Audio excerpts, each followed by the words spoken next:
안녕하세요. 반갑습니다. 오늘 참 행복한 날입니다. 하나님께서 저와 여러분의 가정에 준비하신 하나님의 은혜와 평강이 넘쳐나기를 예수님의 이름으로 축복합니다. 마가복음 16장 9절로 20절에 있는 말씀을 중심으로 세상에서 가장 놀라운 일이란 제목으로 말씀을 나누고자 원합니다. 우리가 이 땅을 살면서 가장 놀라운 일이 있어야 될까요? 없어야 될까요? 가장 놀라운 일은 없기를 원합니다. 왜냐하면 자연스럽게 흘러가며 마치 물이 위에서 아래로 흐르는 자연 이치를 따라 일반 은총, 자연 은총, 이런 것 가운데 지배받고 있고 그 가운데 순응하게 되면 우리는 안전하다고 말합니다. 그러니까 굳이 놀랄 일이 필요 없어요. 맞습니다. 우리 인생은 이 땅의 삶은 그렇게 살아가는 것이 좀 괜찮은 것 같이 느껴집니다. 그럼에도 불구하고 자연의 순리와 또 인간의 인공적으로 만든 이 조직 사회 속에서 공동체 삶의 모습, 이것이 작게는 가정이고 크게는 단체와 교회, 그리고 나아가 사회, 국가를 이루게 되는 이 모습 속에서 더욱더 그렇습니다. 그래서 우리는 일반 은총 속에 지배받고 있는 일반적인 진리에 의해서는 얼마든지 우리가 살아가며 함께 순응해 볼 수 있습니다. 근데 우리가 순응할 수 없고 이해할 수 없고 놀라운 일들이 생기게 되는 것입니다. 그것은 바로 1차원의 삶이 아니라 2차원의 삶이 우리한테 개입이 되고 우리 눈앞에 전개된다는 사실입니다. 하나님이 우리를 사랑하셨다고 성경은 얘기하고 있고 그 예수께서 바로 하늘나라 보좌를 박차버리고 이 땅에 내려오시는 겁니다. 왕자의 권위에서 내려와서 바로 마구간에 태어났고 목수의 아들로 30년의 삶을 살고 나머지 3년 반 정도의 공생의 삶을 살았다고 전해지고 있습니다. 이런 것들을 바라보면서 하나님의 나라가 우리 가운데 훅 하고 들어와 버리는 것입니다. 사실은 구약을 바라보면 두렵고 무섭고 엄유한 날 그러면서 많은 사람들이 주님께 회개하고 돌아오라고 말하는데 여전히 그들은 돌아올 생각을 하지 않고 있었습니다. 그렇기 때문에 마땅히 심판이 임하게 되고 무섭고 엄유하고 두려운 날이 됩니다. 놀라운 날이 됩니다. 사실 심판이 무섭기 때문에 놀라운 일일 수 있습니다. 그런데도 불구하고 주님께서는 그렇게 끝날 수밖에 없는 인간들에게 새로운 세계를 열어주면서 예수 그리스도가 오신 이 사건은 새로운 대전환이 이루어집니다. 그래서 역사라는 단어, 히스토리가 전반기와 후반기인데 그 전반기와 후반기의 기준점을 누구를 두냐? 예수께서 이 땅에 오시는 것을 중심으로 나누어 기원 전과 기원 후로 나누어 볼 수가 있습니다. 그만큼 하나님께서 이 땅에 오시는 역사는 놀라운 역사이고 진정한 역사이다 라는 것입니다. 즉 크로니컬한 연대적인 차원에서 역사가 있는가 하면 가이로스적인 시간의 모습 가운데서 또 역사가 있습니다. 그래서 이 시간 개념들이 함께 전개되면서 연대기적인 시간 속에서 하나님의 개입하는 현장 속에 하나님의 나라가 임하게 되는 것입니다. 그래서 이건 놀라운 일입니다. 그래서 어떻게 되냐? 말씀이 육신 가운데 오신 일이고 바로 보이지 않는 하나님이 보이는 하나님으로 우리에게 오신 사건이라는 것입니다. 이 사건은 우리에게 다시 한번의 기회가 되어지는 것이고 놀라운 축복이 됩니다. 그것은 바로 에덴 동산에서 빼앗겼던 하나님의 나라를 다시 예수 그리스도로 말미암아 회복되는 놀라운 시간들이 되기 때문에 그렇습니다. 그래서 하나님은 저와 여러분을 사랑하신다라는 걸 통해서 사랑하면 무엇을 선물을 되게 주잖아요. 무슨 선물을 주실까? 하나님의 나라를 선물로 주시는 것입니다. 그리고 그 하나님의 나라를 가르쳐 우리는 복음이라고 말하는 것이고 그 복음은 무엇을 나르냐? 복이라고 얘기합니다. 아브라함에게 You are a blessing. 그래서 너가 바로 복이다. 복 그 자체가 된다라고 표현했을 때 바로 그 복이 어떻게 우리한테 전개될 것인가 했을 때 복된 소리를 우리에게 알려주는 것이 바로 성경 특별 은총 속에 포함되는 것입니다. 그래서 이 땅을 사는 저와 여러분들에게 하나님의 내려오시고 개입하시고 간섭하시고 그죠? 그리고 아울러 우리 삶을 이끌어 가시는 모습으로 갈 때 우리가 순응하고 순종할 것인가 아니면 그에 대해서 거부할 것인가 라고 해요. 완고하게 거부할 것인가 라는 부분에 대해서 이 얘기하는데 바로 하나님의 나라에 대해서 이 얘기를 하고 그걸 듣고 순응하는데 이 땅의 기준을 가지고 듣다 보면 이건 아닌데 이건 있을 수 없는 일인데 어떻게 그렇게 된단 말이야 라고 생각들 하게 됩니다. 이러다 보니까 사람들은 받아들일 수 없다고 여겨집니다. 그 사람들이 다른 사람도 아닌 제자들에 의해서 그렇습니다. 막달라 마리아가 주님을 처음으로 바라보고 그 얘기를 전달해 주라고 해서 가서 전달해 줬는데도 그들은 믿지 않았습니다. 그리고 아울러서 예수께서 무덤에서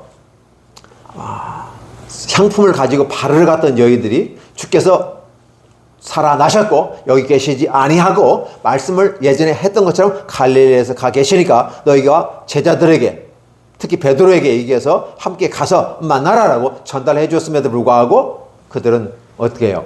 이 놀라운 사실에 대해서 몹시 놀라 떨며 무덤에서 나와서 도망하여 무서워하여 아무에게도 아무 말도 하지 못했다고 하는 것 사실입니다.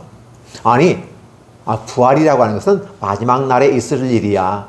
가능해. 그 마르다와 마리아 사건에서도 그렇게 얘기합니다. 지금 나사로가 살아날 것이다. 부활할 거다. 라고 했는데도 마지막 때는 그렇게 되는데 이렇게 얘기해요. 아니 그때가 아니라 now and here. 지금 여기 현장에서 살아날 거라는 사실이에요. 그게 있을 수 있단 말입니까? 마르다 같은 놀라운 모습을 표현하는데 여기 있는 여자들도 몹시 놀라 떨며 아무에게도 말하지 못할 정도로 충격적인 사실들이 있습니다. 사실 하나님이 우리에게 임한다고 하는 것은 그만큼 충격적인 겁니다. 놀라운 일입니다. 자연 은총 속의 진리 속에서 이루어지는 것이 아니라 하나님의 특별히 우리에게 임하는 것이었습니다. 그래서 우리는 그걸 은총이라고 말하는 것이고 은혜라고 말합니다. 드디어 정리를 합니다. 마가복음 1장부터 16장까지의 내용들을 딱 정리하고 꺾기로 표현됩니다. 예수께서 안식 후 첫날 이른 아침에 살아나신 후에 전에 7 귀신 들렸던 막달라 마리아에게 먼저 보이셨다라는 표현을 쓰게 됩니다. 왜 마리아에게 먼저 보이셨을까를 생각해 봅니다. 왜 보였을까요? 아마도 극대화시키는 장면은 아닌가. 메시아인 예수께서 다시 부활해서 첫사람을 누구를 만나느냐. 그래서 아마도 막달라 마리아가 젊은 여자였다면 연정을 가지고 만날 수 있을 거다라고 느껴지는 것입니다. 왜 처음 만나는 사람에게 더 의미를 두니까. 그러나 중요한 것은 바로 주님은 인간이 에로스적인 차원에서 막달라 마리아를 만난 것이 아니라 바로 주님은 이 막달라 마리아에게 임하였을 때 환영하고 받아들이고 비록 놀라는 모습 가운데 있지만 기쁨이 2배로 넘치는 모습으로 반응을 할 수 있는 사람이 누군가 했을 때 막달라 마리아였습니다.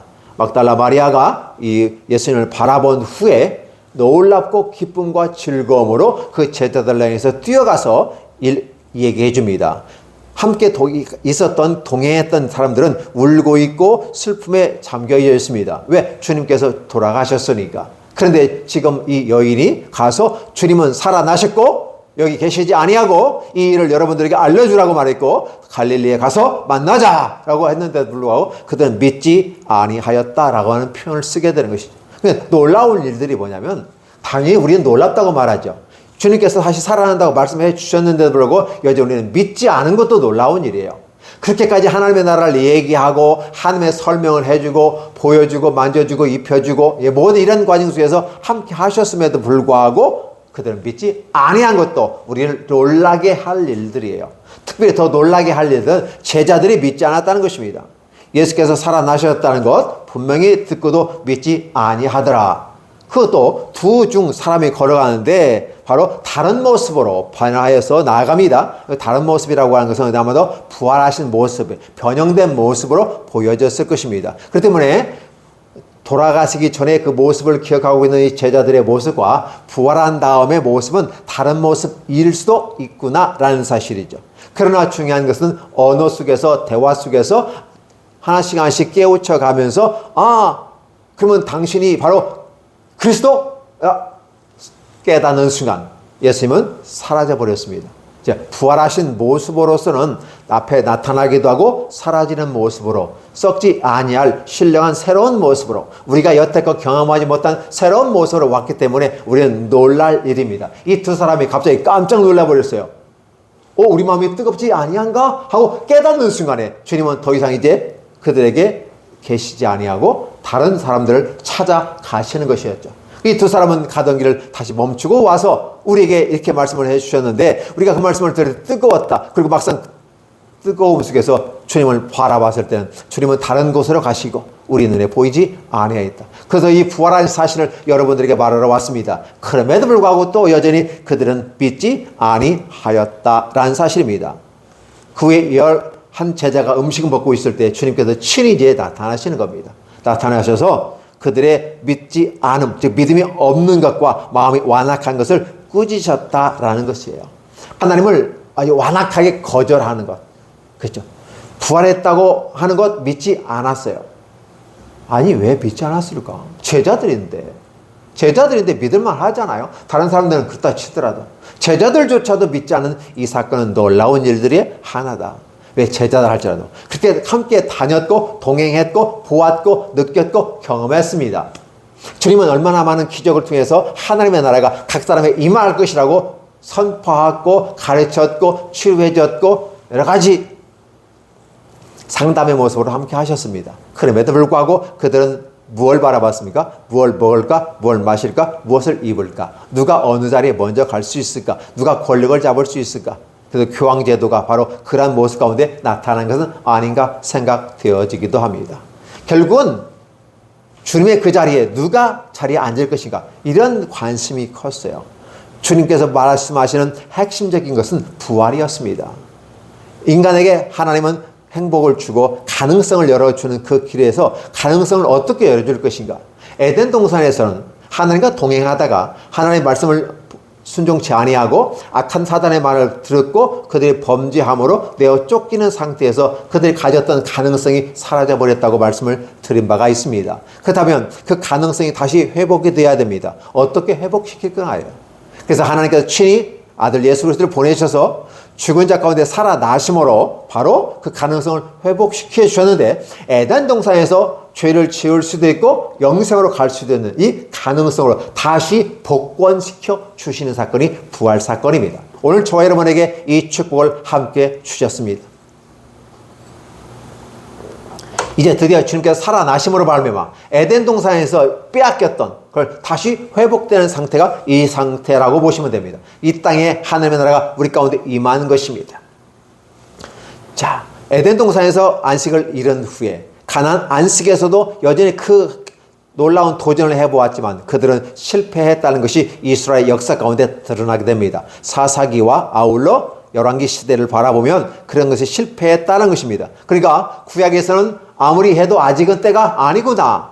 그래서 메시아를 통해서 새로운 구원을 만들어 가시겠구나 라고 하는 것입니다. 종들을 통해서 선지자를 통해서 한 역사는 완성을 이루지 못합니다. 그러나 하나님의 아들 예수 그리스도가 이 땅에 오셔서 십자가에 죽으시고 살아나신 이 죽음과 부활 사건을 통해서 복음을 완성하시는 겁니다. 아브라함에게 복을 주셨던 하나님께서 바로 아브라함과 다윗 자손 예수 그리스도의 세계라라고 마가복음에서 족보를 따졌을 때 이 세대를 나누면서 바로 아브라함과 다윗과 메시아는 연관되어져 있다는 걸 표현하는 것이고 결국 메시아에 의해서 아브라함에게 약속하시는 것이 성취되어지고 완성되어진다. You are a blessing이에요. 너가 복이다. 바로 그 복이 누굴까요? 예수 그리스도예요. 그 복은 어떻게 왔느냐 하는 것이에요. 바로 예수께서 죽으시고 살아남으로 왔다. 그걸 복된 소식이다 해가지고 복을 복음으로 표현해 보는 것입니다. 이 복음은 결국은 하나님의 나라가 오늘 저와 여러분에게 임하였다는 것이고 막달라 마리아 즉 메아리 맥달렌이라고 하는 이 여인에게 친히 귀신 7 들렸던 여인이 치료되고 회복되고 새로운 세계가 펼쳐졌을 때 그 임하는 하나님의 환희 joyful life의 삶, 기쁨과 즐거움의 삶, 행복한 삶이 바로 그 연에게 임한 것처럼 오늘도 이 부활의 역사를 받아들이고 순종하고 순응하는 자들에게 하나님은 다시 기회를 주시는 것입니다. 어떤 기회일까요? 예전에 죄로 말미암아 빼앗겼던 그것들을 죄를 없이 함으로 말미암아 다시 주셨는데 영원한 생명의 연속성을 가지고 갈 수 있느냐 아니면 다운받아서 내가 다운되어서 지옥으로 갈 수 있느냐는 것이었어요. 근데 문제는 뭐냐면 이제는 썩지 아니할 몸으로 다시 우리가 회복되어졌을 때는 썩지 아니할 몸을 가지고 영생으로 갈 수 있고 썩지 아니할 몸을 가지고 지옥으로 갈 수 있다는 것입니다. 썩지 아니할 몸으로 가장 예쁘고 아름다운 몸으로 천국에서 행복한 삶을 살아가는 영생의 낙원의 모습으로 가는 것이 저와 여러분의 희망인 것입니다. 그러나 때로는 지금 우리의 믿음을 지켜나가는 과정 속에서 낙심하고 좌절하며 우리 발목을 잡는 여러 가지 사건들로 말미암아 우리는 주저앉아 영생을 할 수 있는 육체를 가지고 썩지 않은 육체를 가지고도 지옥에 가서 영원한 고통을 맛보게 된다는 것입니다. 썩을 육체를 갖고 있는 사람은 죽으면 끝나는 것처럼 얘기돼 버려요. 육체가 썩어진다는 것은 고통이 없어진다는 개념이에요. 고통을 못 느낀다는 거예요. 그래서 썩지 아니할 육체는 어때요? 고통을 느낄 수 있는 거잖아요. 근데 죽지 않고 썩지 않아요. 그래서 불 속에 들어가서 고통을, 영원한 고통을 받는다는 거예요. 그 지옥은 분명하게 있고 정확하게 묘사되지만 그렇게 확정시키지 않아요. 왜냐하면 이 말씀을 듣는 성도들이 불안해할까 봐. 내가 지옥에 가면 어쩌지? 라는 불안 속에서 있어요. 종교 지도자들은 이런 불안을 이용해서 사람들을 휘어잡고 있고 인간을 억압하고 있는, 종교는 자유를 얻기 위해서 만들어진 거지만 결국은 인간에 의해서 만든 종교는 인간을 억압하는, 그렇죠? 대표나 총재나 총회장이나 기타 어떤 이름을 가지고 갔을 때 그들은 인간을 억압하고 쥐어짜는 모습으로 이끌어갑니다. 그래서 많은 사람들에게 종교라는 이름으로 그들을 속인다라는, 그래서 몽학선생이라 초등학문이라고 표현하는 것입니다. 그럴 법한 것이기 때문에 그렇습니다.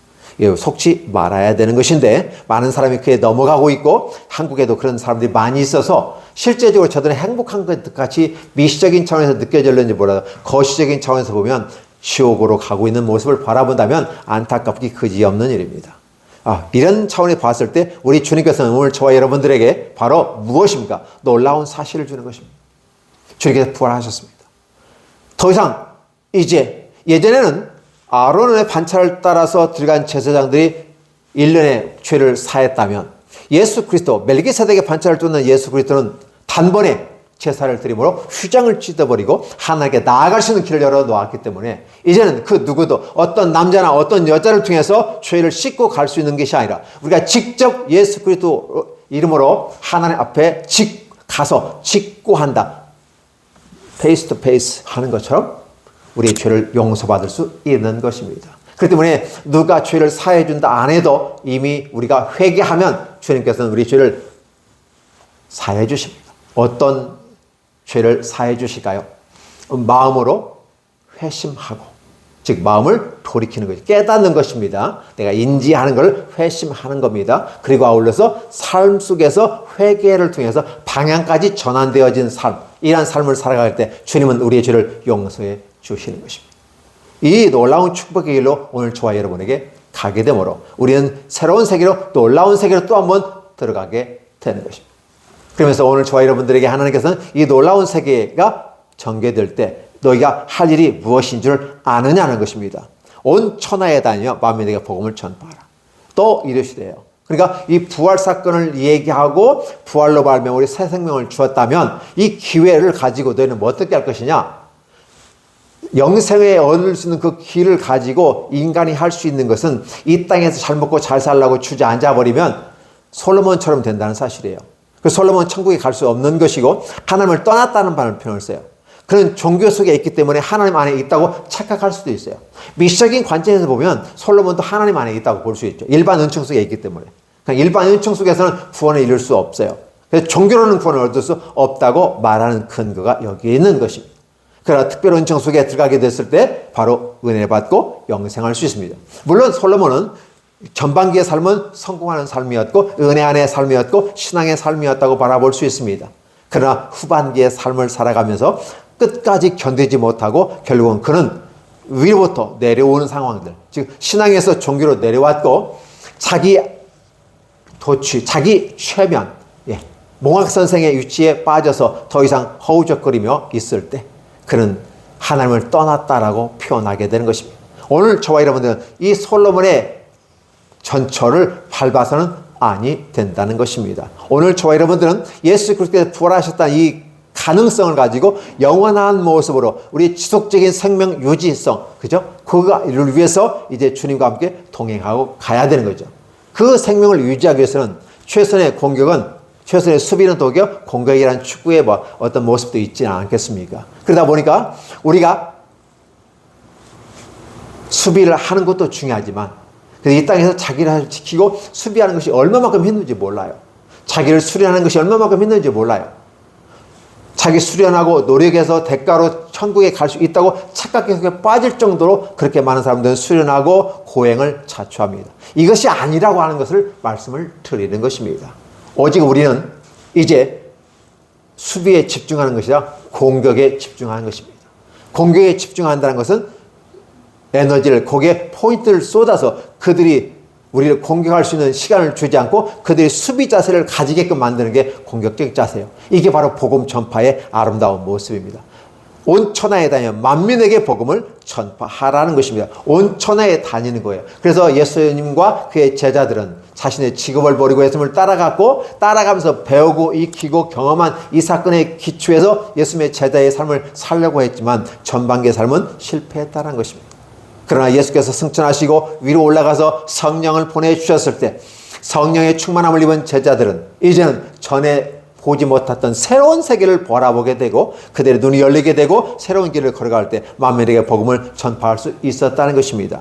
그렇기 때문에 때로는 목사로 부르심 받고 전도사로 부름 받고 때로는 전도인으로 부름 받아서 복음을 전파하는 사람도 있겠지만 일상의 삶을 살아가면서 직업으로 불러주신 하나님께서 그 직업의 현장 속에서 내 직업의 현장 속에서 하나님의 나라가 전파되도록 만들어 갑니다. 사랑 실천하여 가는 것입니다. 생활 신앙인으로서 내 삶의 현장 속에서 가는 것입니다.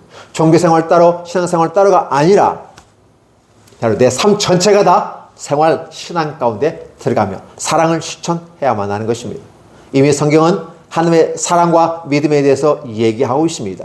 이러한 놀라운 것들이 바로 우리들의 삶 속에서 이루어지고 실현되어야 되는 것입니다. 즉 이론은 어떻게 구원받고 어떻게 생명에 이를 수 있고 이런 것들을 이미 예수께서 다 만들어 놓으셨습니다. 그렇다면 우리는 이렇게 만들어 놓으신 구원의 고속도로인 이론을 위해 그 토대 위에 우리는 고속도로를 달려야 되는데 어떻게 달릴 것이냐라는 거예요. 바로 그 가능성을 보고 희망성을 가지고 지속 발전할 수 있고 영원성까지 이룰 수 있는 하나님의 부활하심에 힘입어서 함께 가면서 우리는 지쳐있는 우리들이 새 힘을 얻고 나아가야만 하는 것입니다. 그게 바로 복음 전파입니다. 하나님의 사랑들, 어떻게 구약에서부터 신약을 사랑하셨고 그 사랑의 절정인 죽으심과 이 부활 사건으로 말미암아 다시 우리에게 희망을 줍니다. 부모가 자식에게 줄 수 있는 게 뭘까요? 유산을 줄 수 있을까요? 예, 건강한 육체를 줄 수 있고 유산을 남겨줄 수 있습니다. 진정한 위대한 유산은 무엇일까? 진정한 위대한 유산은 가능성을 주는 겁니다. 그러니까 육체적인 부모는 우리에게 건강한 육체를 주었고 그러면 재산을 좀 이렇게 유산으로 남겨줄 수 있어요.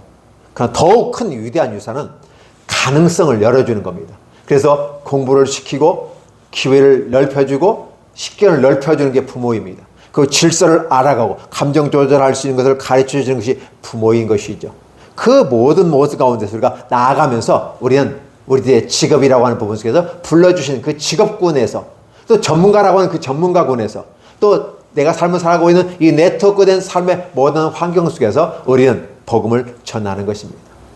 그래서 꼭 목사가 안 되어도 됩니다. 목사가 되려고 하지 마십시오. 평신도 선교사로서 얼마든지 또 전도자로서 전도인으로서 얼마든지 복음은 전파할 수 있습니다. 아니 그런 이름이 없다 할지라도 여러분은 한 성도의 이름으로 얼마든지 복음을 땅끝까지 전할 수 있는 것입니다.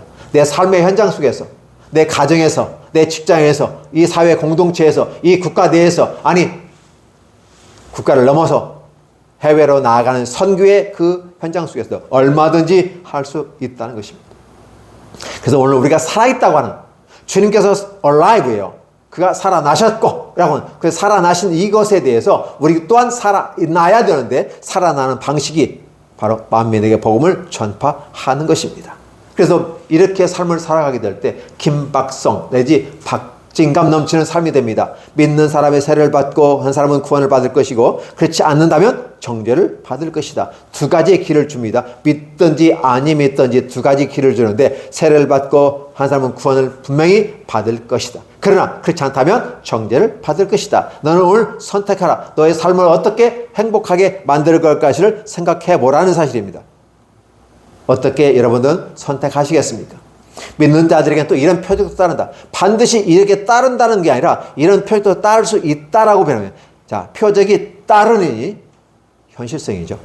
자, 그들 내 이름으로 귀신을 내어 쫓으며 새 방언을 말하며 예, 맞습니다. 예수 그리스도의 이름으로 귀신을 내어 쫓을 수 있습니다. 우리의 이름이 아닙니다. 십자가에 못 박혀 죽으신 예수 그리스도 그분이 하나님의 아들이라고 입증되어졌고 메시아로서 있기 때문에 그분의 이름을 힘입어서 귀신을 내어 쫓을 수 있습니다. 그 새로운 방언을 말할 수 있습니다. 하나님이 기능적인 의미의 방언을 주시는 것입니다.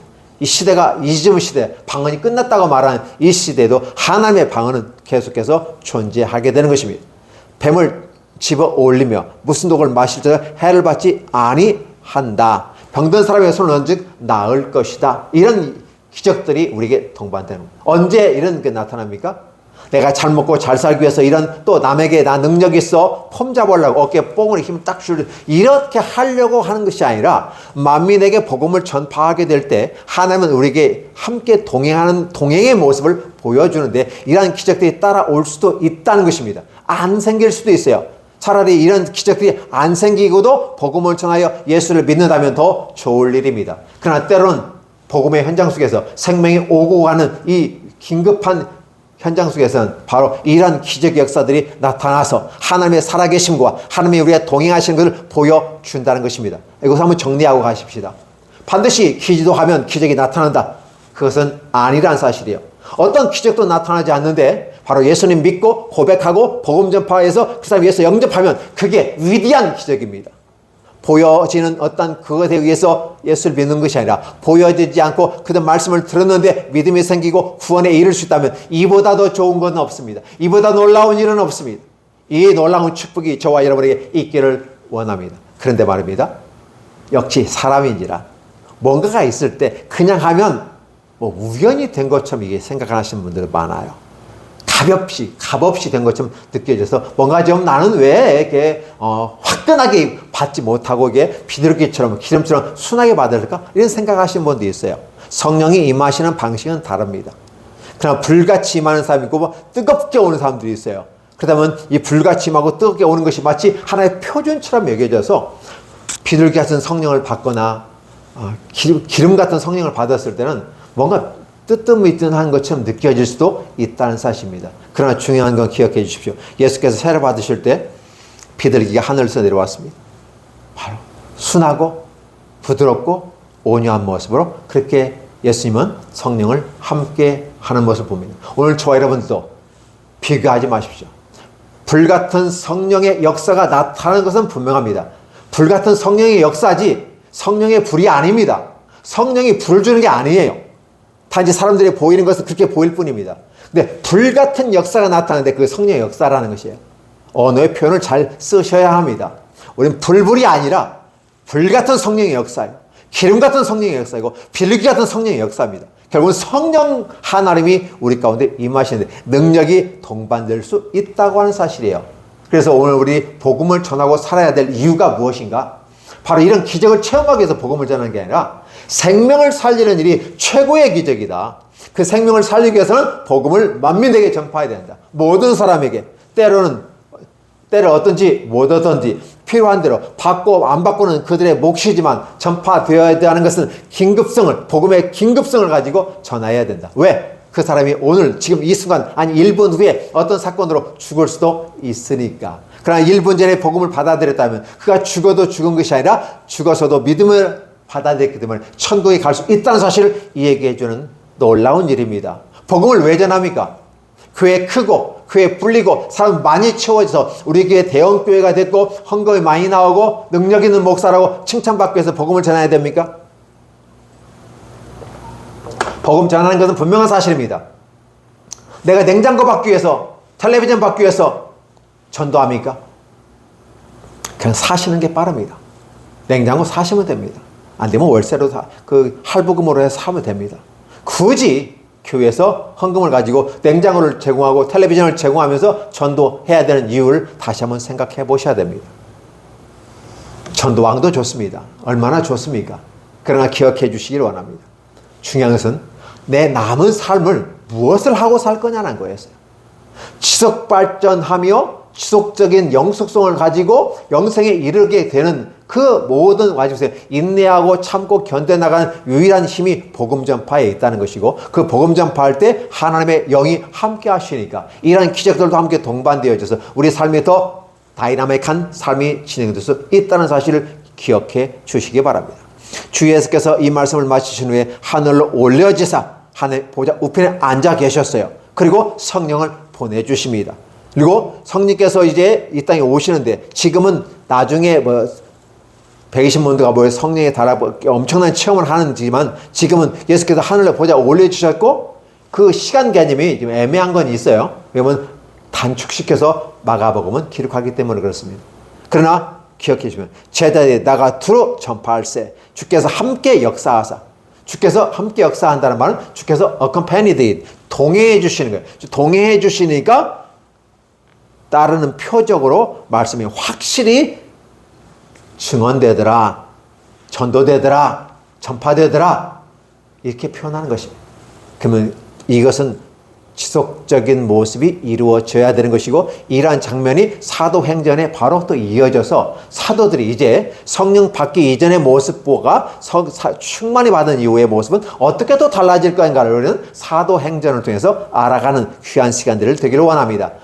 성령의 역사, 성령의 행전들이 어떻게 전파되고 복음이 전파되는지를 사도행전을 통해서 보시다면 그동안의 구약과 신약을 통해서 이랬다면 이 신약 이후에 성령 행전이라는 사도 행전의 기록들을 바라보면서 또한 여전히 우리들의 마지막 생을 마치는 순간까지 사도 바울이 그 죽음의 마지막 로마까지 가서 복음을 전파하겠다고 목숨을 내어놓고 가고 황제에게도 내가 보리라 하면서 황제에게까지 땅끝까지 이르러 복음을 전가한다는 그 개념으로 가고 결국은 그 화형은 아니지만 목이 잘라지는 이 모습 가운데서 결국은 생을 마치는 순간까지 복음을 전하다가 수많은 기적들을 표출하고 능력들을 표출한 이런 장면들이 펼쳐졌다는 사실, 너무 멋있고 아름다운 일 같습니다. 오늘 저와 여러분들의 삶 속에서도 지치지 않고 낙심되지 아니하고 지속 발전하며 영속성을 가지는 alive, 부활하신 살아계신 주님의 모습이 오늘 저와 여러분들과 함께 동행하시기 바라고 또 이러한 삶 속에서 기적의 역사가 함께 뒤따라오면서 하나님의 나라 말씀이 증언되므로 우리들이 이 땅에 살아갈 이유와 명분과 기초가 여기에 있음을 다시 한번 생각해 주시기 바랍니다. 마가복음 16장 마지막 단계입니다. 이제 다른 복음서를 가지거나 역사서를 들어갈 건데요. 오늘 마가복음을 마치게 됩니다. 하나님께서 저와 여러분들과 함께 마가복음 1장부터 16장까지 함께 오게 해주신 하나님께 영광을 돌려드리고 함께 위대한 역사에 동참하게 해주셔서 감사드립니다. 또 다른 은혜를 우리가 사모하고 또 성령으로 말미암아 사도들은 어떻게 마지막까지 복음을 전파하는 일을 함께 쓰임받았는지를 살펴봄으로써 오늘 저와 여러분들이 또 그 길에서 놀라운 축복과 은혜가 넘쳐나기를 예수님의 이름으로 기도합니다. 감사합니다. 기도하겠습니다. 하나님 감사합니다. 놀라운 축복과 은혜로 마가복음 16장까지 마치게 되어졌습니다. 하나님 이 모습 가운데 임하셨던 하나님은 이제 성령이 충만해지는 제자들, 성령을 충만히 받기 전에 제자들과 성령 충만히 받은 후의 모든 모습들에 대해서 살펴보고자 합니다. 은혜로 함께 하시고 권능으로 함께 주시옵소서. 성령의 역사, 성부와 성자의 생각과 마음을 우리에게 전달해주고 함께 동행해주는 성령의 역사가 사도행전에 일어났던 그 역사를 다음 주부터 기대해봅니다. 하나님 축복해 주시옵소서. 이 말씀을 지속적으로 듣는 우리 성도님들과 유튜브를 통해서 듣는 모든 분들에게도 이 축복이 함께 임하도록 함께해 주시옵소서. 예수님의 이름으로 기도하옵나이다. 아멘.